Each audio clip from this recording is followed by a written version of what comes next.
MIA, hole for seducing my ex's older brother and ruining their family? Trigger warnings: abuse, alcoholism, infidelity, emotional abuse and manipulation, controlling behavior, stalking. I honestly don't know how to get around it. It's been a couple of weeks, and I'm genuinely confused as to what I did, and if there were things I could have done differently. Anyway, this is going to be a long one, so buckle up, grab a snack, and bear with me. I, 27 female, was in a rather bad relationship about 4 to 5 years back. It was a textbook toxic relationship, and there are very few things in life that I regret, as much as I regret staying in it for a year and a half, which was a year and a half too much. Just to give some context, this person, let's call him Chad, was a year older than me. We met in college, became friends, and eventually grew closer after we both graduated. Anyway, the initial courtship period was a dream, which I now realize was severe love bombing. It's like he worshipped the ground I walked on. He showered me with compliments, small thoughtful gifts, hand-written letters, the works. I was smitten. However, one point of contention since day one was his insecurity, how he didn't believe he got someone like me, or how people apparently looked at us weirdly because they couldn't believe he landed me. 5 months into the relationship, things took a permanent turn for the worse. His insecurity was through the roof. I wasn't allowed to have any guy friends. There was constant negging regarding my body, clothes, taste in music, the way I spoke, everything. Also, I realized he had an alcohol problem and constantly micro-cheated. Engaging with his exes over late-night video calls, flirting with anyone and everyone under the pretext of friendship. He was my first, so I was extremely attached and couldn't leave until he finally cheated on me with someone he apparently saw a little sister and grew up with. I can't believe I lost my self-esteem and peace over a guy built like a wet cigarette, but I digress. I had made posts about him earlier on this sub as well. Now coming to his older brother, let's call him Dan. Dan had always been polite with me, acknowledging me with max a nod or a smile or a hello. However, Chad was really uncomfortable with these interactions because Dan was very private and had never spoken to any of his other girlfriends. Dan had told him on a few occasions that I was too good for him and he shouldn't screw up. Okay, now coming to the main issue of how I apparently seduced Dan. 7 months ago, I moved to a different city for work. I live alone in a 2-bedroom, and my house is the go-to hangout spot for the few friends I've made here. Not like a party spot, but like a glass of wine, good food, safe space kind of a spot. I love cooking and hosting people, and my friends definitely reap the benefits. I'm the mom friend. Anyway, about 4 months back, one of my friends was supposed to come over, and she asked to bring a friend who'd recently gone through a breakup. I didn't mind. When they showed up, I realized that this friend was Dan. We were both surprised and visibly uncomfortable. A few moments after settling down, he randomly blurted out that he knows his brother did me dirty and he'd understand if I wanted him to leave. This statement actually helped cut the tension in the room, and I was okay with him being over. After all, he had always been nice to me, and I had a really good relationship with my ex's family, so I didn't ask him to leave. The 3 of us got drunk, consoled Dan, and talked the night away. This started becoming a frequent affair, not the drinking though, with them coming over at least 2 to 3 times a week. At times Dan would stay even after the other friend left. Usually for dinner, because he missed home-cooked food. I didn't mind. Now, the friend who'd come over with him went out of town last month, and this is when I think I should have acted differently. Dan started showing up alone for these weekly dinners now. He'd come way early and try and help me cook and stay really late, usually not even getting up to leave until I dropped several hints. On the last of these occasions, he shows up with my favorite wine and food as a sort of thank you for being such a good friend, despite everything. We eat, we drink, we talk and drink some more, and it's pretty late. When Dan tells me he drove to my place that day, he usually avails cabs, and that he's too drunk to drive back, so if I could let him crash at mine. I hesitantly agreed, given I had a spare room, and also there wasn't any other reasonable option, to be honest. This is when things started getting worse, I think. He started talking about what he thought of me when he first met me and presenting rather detailed observations about me from the time I dated his brother and loads of other stuff, some compliments, some vulnerable statements, so very awkward jokes, etc. After a little while he tried to kiss me. Not like leaning in to kiss me, but more like it suddenly occurred to him he should do it, so he just grabbed my face and tried to kiss me. I pushed him away, and went numb for a minute, and then slowly went to my room and locked my door. I couldn't think and felt extremely hollow. I lay in bed awake for the remaining night. The next morning he was gone before I woke up. 3 days after the incident, I get a call from an unknown number and pick up to realize it's my ex. He's wailing hysterically and screaming over the phone, calling me a WH*re for seducing his brother, and that I ruined his family and his relationship with his brother, and that I did a hideous thing for revenge, which is way worse than what he did to me. There was a lot of name-calling, accusations, because his brother isn't talking to him, and his dad refused to get involved. So he feels completely abandoned. I didn't say a word, and hung up, shaking. Turns out Dan had left that very night and called Chad, cussing him out for ruining his chances with me, telling him he always had a thing for me and knew Chad didn't deserve me. So, AITA for seducing/leading on my ex's older brother? Comments. Commenter 1. You're not the he was pursuing you with the intent to date or hook up. That's why he brought the wine and drove. It was an excuse to stay. I think he perused you taking advantage of the situation and your sympathy. I suggest avoiding this entire family. They don't seem to make the best choices or handle relationships/friendships well. OOP. The car thing was definitely a sign. To be honest, I feel kinda stupid for not gauging this earlier. A commenter 2. So let me get this straight. One brother verbally and mentally abused you, the other brother sexually assaulted you, then the first brother called and verbally abused you some more, and you want to know if you're the Really? Block these two douchebags. They don't deserve another second of your thoughts. OOP. The ex has been blocked since Ian's. The other one is blocked now. I'm really not letting anyone from that family have any access to me moving forward. Commenter 3. Not the a-hole. Neither brother is good for you. One is insecure and controlling, and the other is manipulative. The brother set the whole thing up to pressure you into letting him stay the night, and wanted to at least hook up with you. From the sounds of it, he's been hoping/planning for this for years, and he finally had the opportunity to put his plan into action. Time to make it clear to the local one, the only relationship you will willingly have with him is a friendship. Keep blocking the ex. It sucks that neither of them appear to care about your feelings.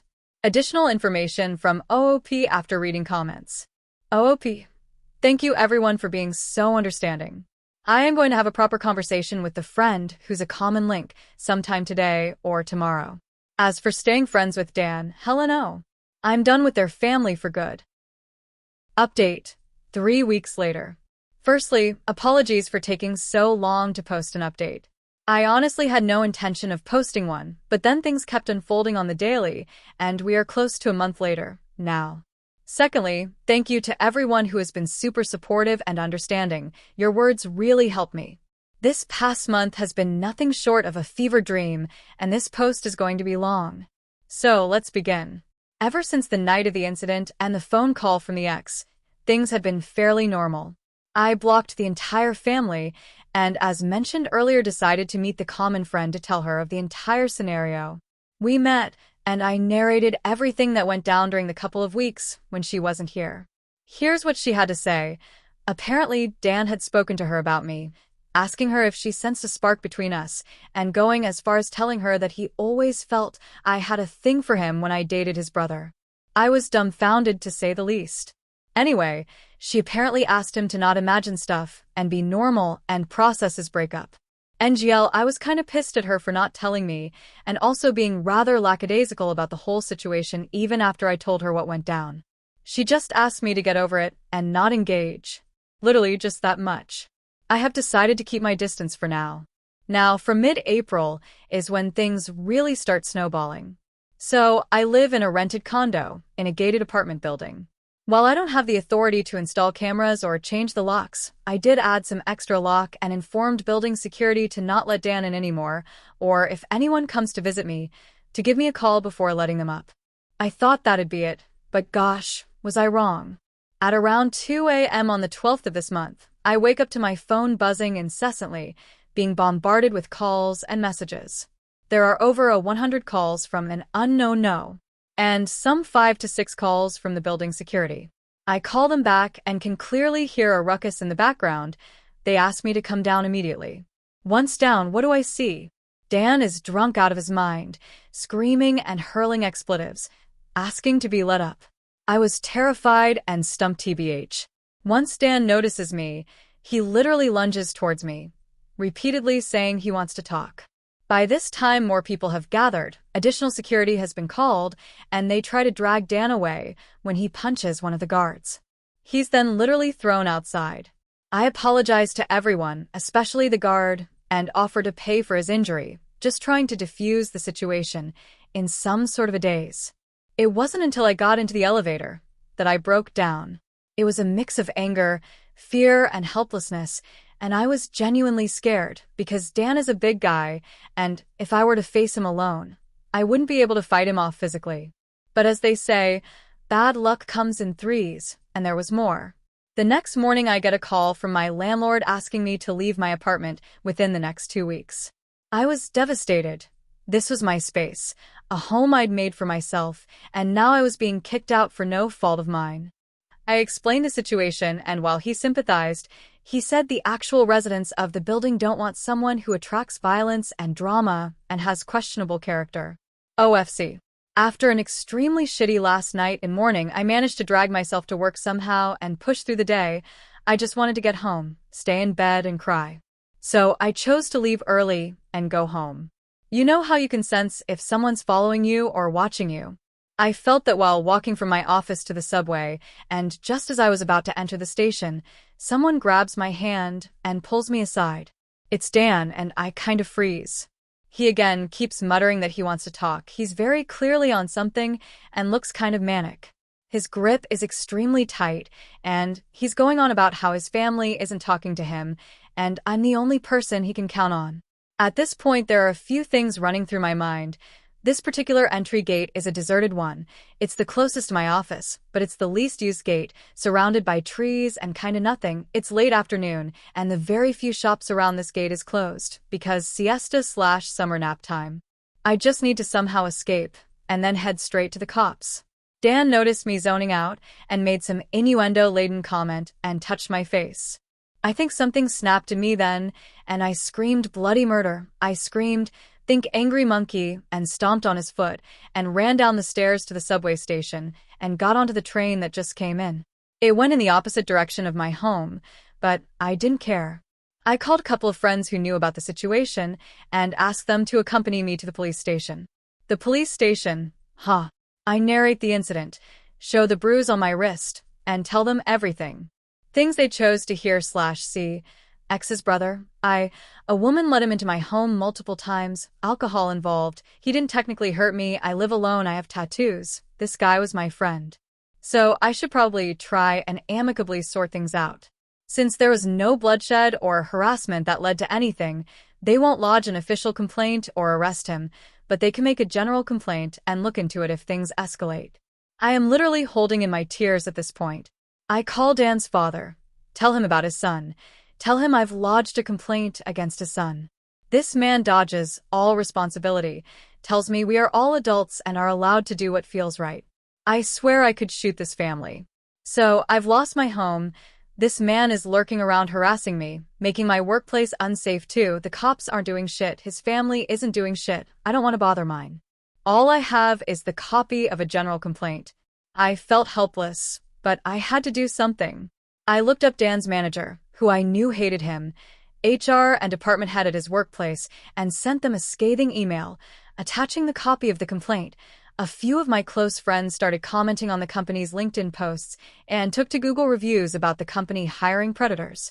A couple of my guy friends shared the same information with his landlord, who happens to have a daughter. And lastly, I told the super gossipy, scheming aunt and their family, connected on Facebook, what happened, with some added spice. The fact that his holier-than-thou dad is the crux of family gossip over his son's activities is definitely not doing him any good. Last I know, Dan has been fired, asked to leave his apartment. Dan is terrible with money and has very questionable work ethic, and as a result of everything has been forced to leave the city and go back home.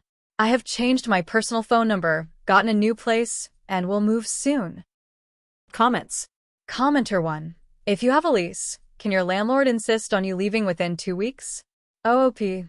Yes, The building corporation laws supersede the rental contract. It's a whole thing. Even if it didn't, the law here doesn't really care about things like this. Commenter 2. Why the hell did the building security ask you to come down when there is a nutter screaming and shouting? OOP. I'm not a resident. I'm a tenant. So, I don't directly contribute to their salary. So, who the F? K cares? Commenter 3. Sorry that you lost your apartment. This is the nightmare every woman hopes won't end in something worse. Glad you got revenge on the AH though. Keep safe out there. Additional information from OOP. OOP. Addressing a couple of recurring queries and comments. The apartment issue. Here, in this country, landlords hold all the power. All rental contracts have a clause where either party can leave the premises with a notice of a mutually decided period of time, which is 2 weeks in my case. Could I have taken a legal route? Maybe, but the process would be extremely tedious, expensive and long drawn, and with a high probability that I'd be harassed even more by the authorities. As for the financial brunt of it, fortunately my work pays for my accommodation, and they help me out. I have informed people there of the situation, and fortunately they were extremely helpful. Our company's HR head has shared Dan's profile across her network/connections across the city, asking them to not hire him. She's been in the industry for very long and is extremely revered. She's been like a fairy godmother in all of this. The behavior of the police that I mentioned is extremely common in my country, and unfortunately there aren't enough and easily accessible groups, authorities, or nonprofits that take a stand against the police. There are loads of political loopholes, and you don't want to have a target on your back. Sexism and misogyny is extremely deep-rooted, the kind of people who will accuse a woman for staying out late or taking a deserted way home if they happen to be harassed or assaulted. Please like and subscribe my channel and press the bell icon for more videos.